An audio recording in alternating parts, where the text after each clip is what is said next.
नमस्कार दोस्तों, मैं दीप्ति। आप सभी को स्वागत है आज की एक नया वीडियो में। चलिए आज मैं आपको शनिदेव की कहानी बताती हूँ, जिसमें आप शिव जी को भी देखने पाएंगे।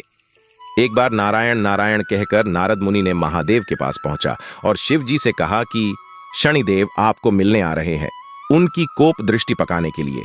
शिव जी ने कहा कि मैं ऐसे जागा में छुपूंगी कि वो मुझे नहीं ढूंढ पाएंगे। ऐसा कहकर महादेव ने गंगा नदी में 7.5 साल के लिए जल समाधि ले ली। 7.5 साल बाद वो वहां से निकल के शनिदेव के पास गए और शनिदेव को कहा कि देखिए, मैं ऐसा जागा मैं छुपा कि आप मुझे नहीं ढूंढ पाए। शनिदेव ने मुस्कुरा के कहा कि इतनी ठंड में 7.5 साल निश्वास बंद करके जल के अंदर रहे, क्या ये मेरा कोप नहीं था? तो सभी को किसी न किसी पावर दिया जाता है और उसको सभी को मानना पड़ेगा और सहना पड़ेगा, वो देवता भी क्यों ना हो। तो मित्रों, ये थी शनिदेव की कहानी, जिसमें आप शिव जी को देखने पाए। अब मैं आपको शिव जी की कहानी सुनाती हो, जो शिव जी के कहानी कम गणेश जी की ज्यादा लगेंगे। एक बार गणेश जी और कार्तिक जी के बीच बहस हुआ कि कौन ज्यादा शक्तिशाली है। वो छूटे थे, तो इसका समाधान के लिए वो दोनों महादेव और माता पार्वती के पास आए। शिव जी और पार्वती जी ने उन दोनों को कहा कि जो उनकी वाहन के ऊपर बैठकर संपूर्ण ब्रह्मांड को 3 बार परिक्रमा करके उनके पास आगे पहुंचेगा, वो सर्वश्रेष्ठ होगा। दोनों उनकी ये बात पर सहमत हुए। फिर कार्तिक जी ने मयूर के ऊपर बैठकर परिक्रमा करने के लिए आगे उड़ गई। लेकिन गणेश जी और उनकी बहन मुशिक जी वो तो नहीं उड़ पाएंगे। लेकिन यहां पर कार्तिक जी के साथ एक अलौकिक घटना घटती है कि वो जितने बार परिक्रमा करते थे, उतनी बार उनकी पहले मुशिक जी की पैर की निशान था।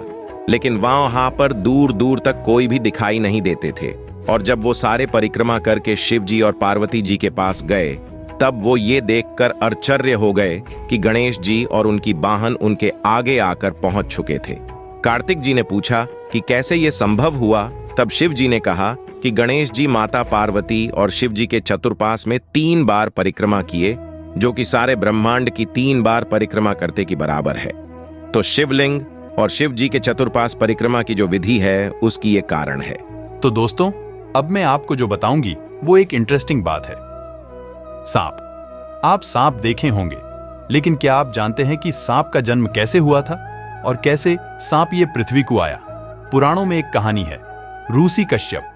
ऋषि काश्यप की 2 पत्नी थी, एक कद्रू और एक बिंता।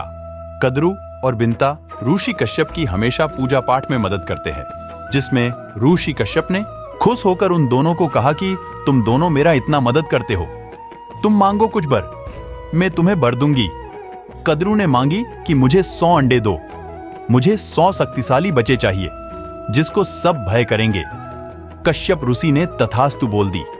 उनको 100 अंडे मिला और सबको अलग अलग पोटली में रख दिया गए ताकि अंडे अच्छे से फूट सके। फिर बिंता ने कहा, मुझे भले ही कम बचा दीजिए, लेकिन वो कद्रू की बचा से ज्यादा शक्तिशाली होना चाहिए। कश्यप ऋषि तथास्तु बोल दी। बिंता को 2 अंडे मिला, फिर उनको भी अलग अलग पोटली में रख दिया गया। फिर जब कद्रू के अंडे फूटना समय आया, फिर उनकी अंडों में से अलग अलग नाग निकले, जो कि बेहद शक्तिशाली थे। उनमें से बासुकी नाग एक है, जो कि शिवजी गले में धारण करते हैं, और अनेक प्रतापी नाग, जिसके बारे में पुराणों में बताया गया है, वो सब कद्रू के बच्चे हैं। ये देखकर बिनता ने विचलित हो गई। वो सोचा, मेरे साथ ये क्यों नहीं होता है। वो अपना दरिया खो दी और समय ना होते हुए वो एक अंडे फोड़ दी। उसमें जो निकला वो पूरे बच्चा नहीं था, उसका शरीर आधा हुआ था, जिसका नाम अरुण था। वो बिंता के ऊपर नाराज होकर ऊपर चला गया, कहा कि आप मुझे पूरे होने नहीं दिए, मैं यहां नहीं रहूंगी। उसके बाद बिंता ने सब्र की, दूसरे अंडा फूटने की। फिर दूसरे अंडा फूटने की समय आया और उसमें से निकला गरुण। गरुण कौन है? गरुण भगवान विष्णु की वाहन। और अरुण कहां गया?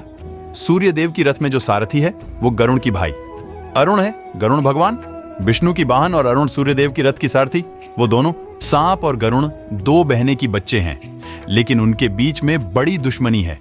गरुण सांप के पास नहीं जाते हैं और सांप गरुण को घृणा करते हैं, उनके बीच कभी नहीं पड़ती है। तो ये थी आज की कहानी। वीडियो कैसा लगा कमेंट में जरूर बताएं, और किसके बारे में आप जानना चाहते हैं कमेंट में जनाएं।